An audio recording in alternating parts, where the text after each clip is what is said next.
করতে পারবে না, মানে পাপ করার ক্ষমতা সে হারিয়ে ফেলে, শয়তান তার কাছ থেকে অনেক দূরে চলে যায়।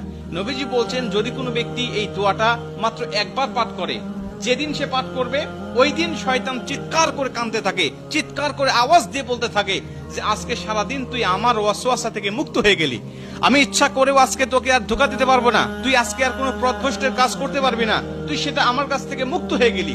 এই দোয়াটার এতটাই পাওয়ার, এতটাই ক্ষমতা আল্লাহ পাক দিয়ে দিয়েছেন।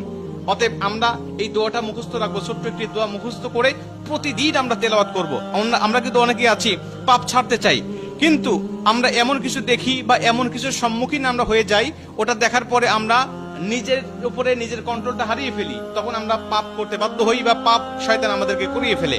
এজন্য যদি আমরা প্রতিদিন অন্তত ফজরের নামাজের পরে এই দোয়াটা যদি পাঠ করতে পারি, তাহলে আমরা কিন্তু শয়তান থেকে মুক্ত থাকবো ওই দিন সারাদিন। আর শয়তান থেকে মুক্ত থাকার কারণে আমরা ইচ্ছা করলে ওই দিন পাপ করতে পারবো না। নবীজি এই দোয়াটা